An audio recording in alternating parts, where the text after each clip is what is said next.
ሰላም አለይኩም እንዴት ናችሁ? ደህና ናችሁ ወይ? አይኔ በጣም ጠፍቻለሁ። የጠፋው ነው የመጣው። ኮንሲስተንሲ የኔ በቃ መሰረታዊ ችግሬ ነው። አዶነ ወደፊት ጠንክረን በርትተን ከምንሰራባቸው ሰልፍ ዲቨሎፕመንት ነው የሚባለው ውስጥ አንዱ ይሆናል። ያው ዱዓ ማድረግ ነው። ጠንክሮ መስራት የኛ ዱዓ ማድረግ ነው። በጸሎት ነው ሁሉም ነገር ብሎ አሰብየው። ኤኒዌይስ እንዴት ናችሁ? ደህና ናችሁ ወይ? አይኔ የጠፋው ነው የመጣው። ቀጥለጥ ብሎ መስራት ከባድ ከሆኑባቸው ሰዎች መካከል አንዷ ነኝ። አልሐምዱሊላህ ግን ያው ነገሮች እንደዛው ናቸው። ኤኒዌይስ ስለጠፋው በጣም ይቅርታ። እንዴት ናችሁ? ደህና ናችሁ ወይ? ጤናችሁ እንዴት ነው? ሰላም ነው ወይ? ማን ነው? አይሾ ስፒድ መታሉ። አንድ ታዋቂ አርቲስት አረፈ። ብዙ ነገሮች ሀፕን አድርጓል።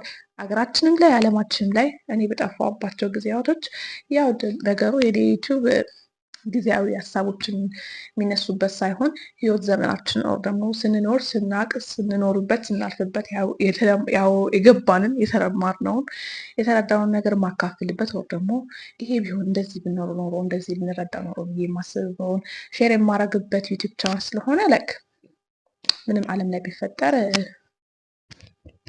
ሲግኒፊካንት የሆነ የመረጃ ለውጥም ልውውጥም አይኖርም እና ኤኒዌይስ እንዴት ናችሁ? ደህና ናችሁ ወይ? በጠፋሁበት ጊዜያቶች ሳስባቸው የነበሩ ብዙ ነገሮች አሉ እና በራሴ ህይወትም በዙሪያ ባሉ ሰዎች ህይወትም ወር ደግሞ ዓለም ላይም እየታዘብኩ ያለሁት ነገር አለ እና ከዛ ለምን አላካፍላችሁም ብዬ ነው። ብዙ ነገር ታዝቤ ወር ደግሞ ብዙ ነገር አስቤ አብሰልስዬ ቢሆንም ዛሬ የማካፍላችሁ ግን ለእኔም ለእናንተም ይጠቅማል ብዬ የማስበውን ነገር ነው። ያው ሰው እንደሆነን መጠን ሁሌም የምንጠይቀው የምንፈልገው እንዲደረግልን እንዲሆንልን እንደንደርስበት የምንፈልገው ቦታ አለ። ትዳር ሊሆን ይችላል፣ ልጅ ሊሆን ይችላል፣ ገንዘብ ሊሆን ይችላል፣ ሀብት ሊሆን ይችላል፣ የሆነ የምንፈልገው ፖዚሽን ይሆናል፣ ወደምንፈልገው ሀገር ለመሄጃ ቪዛ ሊሆን ይችላል። አዶነ ብቻ ሰው ልጅ የሚፈልገው ቅጥ የለውም አይደለ? አዎ ቅጥ ያሌለው ፍላጎታችንን ለማሟላት ሁሌም ቢሆን እንጥራለን። ከምጣር አለፍ ሲል ደግሞ አምላካችን ጋር ሁሉም ሰው በየሃይማኖቱ ሙስሊሙም ለአላህ ክርስቲያኑም እንደዛው ላይ በየቤተ ክርስቲያኑ በሁሉም ቦታ ሰው ባመነበት አምላኩ ተንበርክኮ አላህ እንዲህ ስጠኝልኝ እንዲያርግልኝ እንደዚህ አርግልኝ እንዳለን እና ሁሌ እንደዛ በሆነ ቁጥር ያው ጸሎቶች ይመለሳሉ፣ ይሆናሉ፣ ይደረጋሉ። ግን አብዛኛውን ጊዜ ራሴንም ታዝቤ ማቀው ምጠይቀው ዓለም ላይ የምፈልጋቸውን ነገሮች ነው። ቤት ሊሆን ይችላል፣ ቤተሰብ ሊሆን ይችላል፣ ትዳር ሊሆን ይችላል፣ ልጅ ሊሆን ይችላል፣ ገንዘብ ሊሆን ይችላል፣ ያ ደስ የሚለውን አዲሱን ፖዚሽን ሊሆን ይችላል። ኤኒቲንግ ብቻ ዓለም ላይ ያለ የምንጠይቀው ነገር አለ አይደለ? እነሱን ነው የምጠይቀው እና በጣም ብዙ ጊዜ ራሴን ስታዘብ እነዛ ነገሮች ቆይቶ የሚሆን በዛ ጊዜ የሚሆን በፈለግኩበትና ሁኔታና ሂደት ውስጥ ይመጣሉ፣ ወደ እኔ ይመጣሉ። እኔም ያን ነገር አገኛለሁ። ግን ከዛ ነገር ግን አገኛለሁ ብዬ ያሰብኩትን ሳቲስፋክሽን ሳላገኝ እቀራለሁ እና የተሰጡኝ ነገር እንዳልተሰጡኝ አድርጌ ኮንሲደር ማድረግ እና በሰዓቱ ጸሎት ሳረግ ይሄ ነገር ቢሰጠኝ እንዲህ ይሰማኝ ነበረ ብዬ ያመንኩትን እምነቴ ጥፍት ይልና ሌላ ነገር ደግሞ መጠየቅ ጀምራለሁ። ምክንያቱም ያ የጠየቅኩት ማቴሪያል ለማኒፌስት የሚያደርገው ምድር ላይ እንዲህ የሚጨብጠው ፓልፐብል የሆነው ነገር ሲመጣ እኔ ይሰጠኛል ብዬ ያሰብኩትን ስሜት መስጠት አልቻለም እና ሌላ ይሰጣል ብዬ የማስበውን ነገር ፐርሲው ማድረግ ጀምራለሁ፣ መጸለይ ጀምራለሁ፣ ደግሞ መፈለግ ጀምራለሁ እና ይሄ የኔ ብቻ ባህሪ አይደለም፣ የሁላችንም የሰው ልጅ ባህሪ ነው። የሰው ልጅ ፍላጎቱ ቅጥ ያጣ ነው፣ አይሞላም ይባላል። እኔ ግን ምን ተረዳው መሰላችሁ? እኛ በምድር ላይ ስንኖር በዚች ዓለም ላይ ስንኖር የምንፈልገው ዓለማዊ እቃውን ቁሳቁሱንም እንዳለ ሆኖ ግን ከምንም በላይ ሁላችንም የሰው ልጅ የተባልን ነገር ሁላ የምንፈልገው ከቁሳቁሱ ጀርባ ያ ቁሳቁስ ይሰጣል ብለን ኦር ደግሞ ያ ቁሳቁስ ያመጣዋል ወደኛ ህይወት ያመጣዋል ብለን የምናስበው ስሜት አለ። ሁላችንም አላወቅንም እንጂ ባለማወቅ ውስጥ የምንፈልገው ያን እቃ፣ ያን ነገር፣ ያን ሰው፣ ያን ልጅ፣ ያን ቤት፣ ያን ትዳር፣ ያን ቤተሰብ፣ ያን አዲሱን ፖዚሽን ሳይሆን ከዛ ፖዚሽን፣ ከዛ ልጅ፣ ከዛ ቤተሰብ፣ ከዛ ትዳር፣ ከዛ ሀገር ጋር፣ ከዛ ቪዛ፣ ከዛ ሴኪሪቲ ጋር የሚመጣውን ስሜት ነው። ይሄን ያለፈውት 3 4 5 ሳምንታት ሳስብ የነበረው ለምን አላህን ልጅ ስጠኝ፣ ትዳር ስጠኝ፣ ምን ስጠኝ ብለን ከምንለምነው ዩዶን ነው በየትኛው መንገድ በየትኛው ሁኔታ ውስጥ ወር ደግሞ በየትኛው ነገር ውስጥ እኛ ፍላጎት ሊሟላ እንደሚችል አይደለም አናውቅም። የተሰጠን ነገር ያን ስሜት ሳያሟላ ሲቀር ቀጣዩ መጠየቃችን ስለማይቀር ጸሎታችን ውስጥ ቁሳቁስ መጠየቃችን እንዳለ ሆኖ ሰው ልጅ ነን። ቁሳቁስ አንጠይቅ አይደለም፣ እንጠይቃለን። መጠየቃችን አይቀርም። ዓለም ላይ የሚጨበጡ የሚያዙ ነገሮችን መፈለጋችን የሰው ልጅ ባህሪ ነው፣ አያቆምም። ግን ልክ ቁሳቁሱ ነው ደግሞ ልክ ያን ነገር በምንጠይቅበት ልኩ በምንለምንበት ልኩ ያ ነገር ይዞ ይመጣል የሚባለውን ስሜትን ያ የምንጠይቃቸው ነገሮች ይዞ እንዲመጡ ጸሎት ብናረግስ አላህ ትዳርን ብቻ ሳይሆን ትዳር የሚሰጠውን ስሜቱንም በትዳራችን ውስጥ በትዳር ውስጥ እንዲሰጠን ብንጠይቀውስ?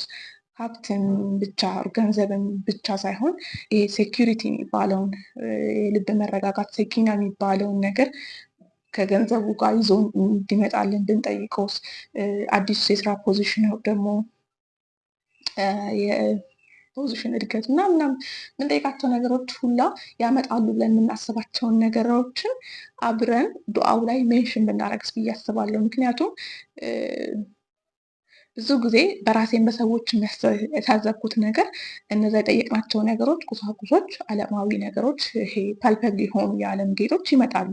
ጌጦቹ ግን ይዞልን ይመጣሉ የሚለውን ብለን የምናስበውን ስሜቶች ግን ይዞ ሳይመጡ ይቀሩና ዲስአፖይንትድ ሆነን ደግሞ ሌላ ቁሳቁስ ፍለጋ ሌላ ቁሳቁስ መጠየቅ ላይ ምንበረከካለን። እና ሜቢ ይችን ትሪክ ብንጠቀም አላህዬ ትዳር ስጠኝ ብለን ስትለምን፣ ኦር ደግሞ ልጅ ስጠኝ ብለን ስትለምን፣ ኦር ደግሞ ሰላም ስጠኝ፣ ጤና ስጠኝ፣ መብቃቃትን ጤና ስጠኝ፣ ሰላም ስጠኝ ምናምን ብለን ስንጠይቅ እነዛ ነገሮች ከውስጥ ምንድን ነው ሚስጥሮቹ ስሜቶቹ ናቸው። የትዳር ስሜት እረፍትና መረጋጋት ነው። የገንዘብ ሴኪሪቲ ነው፣ ሰኪና ነው። የጤና ትራንኳሊቲ ነው። ብቻ ከውስጡ ሁሉም ነገር ይዞ የሚመጣው ስሜት አለ እና አላህ ያን ነገር እንደዚህ በአካል ያለውን ነገር ስሜቱንም አብሮ እንዲሰጠን ዱዓ ብናረግስ ነው። ምክንያቱም ብዙ ጊዜ ትዳር እንጠይቃለን፣ ብዙ ጊዜ ልጅ እንጠይቃለን፣ ብዙ ጊዜ ገንዘብ እንጠይቃለን፣ ብዙ ጊዜ ስራ እንጠይቃለን፣ ቪዛ እንጠይቃለን፣ ብዙ ነገር እንጠይቃለን። ግን እነዛ ነገሮች ይዞ የመጡትን ነገር አብረን ብንጠይቅ ምን ይመስላችኋል ነው? ኔክስት ታይም አላህን ስትጠይቁት ትዳር ስጠኝ ብቻ ሳይሆን የአረቢ መረጋጋት፣ እረፍት፣ ሰላም ያለበት ትዳር ስጠኝ ነው። ስራ ሲሆን ስትጠይቁት በራሴ የምቃቃበት የተሻለ ሰው መሆንበት ስራ ይዞ የሚመጣውን ሴኪሪቲ ማደግ፣ ዊዝደም፣ ሁሉንም ነገር ይዞ የሚመጣ አይነት ስራ ስጠኝ ነው።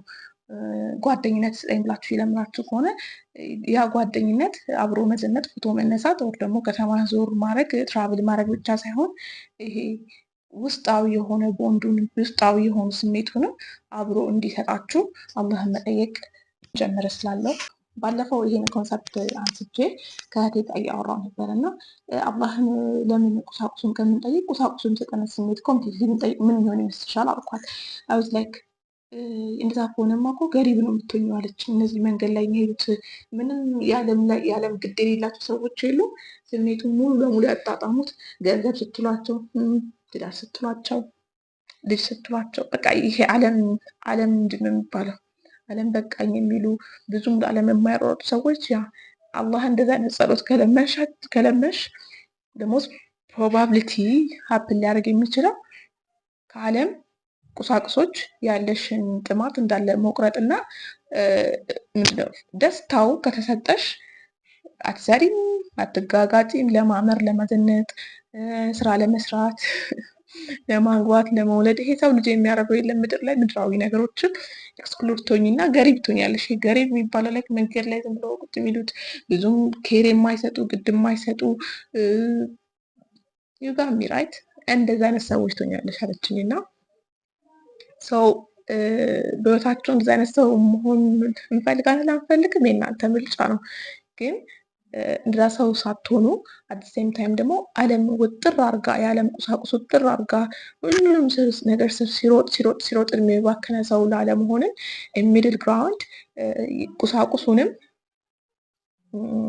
ስሜቱንም አንድ ላይ ብለምንስ ላይክ ብንጸልይስ አላህዬ ገንዘብ ስጠኝ፣ አላህዬ እንትን ስጠኝ፣ አላህዬ እንትን ስጠኝ ብቻ ሳይሆን አላህዬ ከገንዘብ ጋር የሚመጣው ሰኪና ስጠኝ፣ አላህዬ ከገንዘብ ጋር የሚመጣው ሴኪሪቲ ስጠኝ፣ አላህዬ ከትዳር ጋር የሚመጣው ሰኪና መረጋጋት፣ ሰላም ስጠኝ፣ አላህዬ ከልጅ ጋር የሚመጣው መባረክ፣ መወደድ፣ ፍቅር በውስጥ ያልሰጠኝ የተገራ ነገር ሁላ በዛ ውስጥ አድርግልኝ።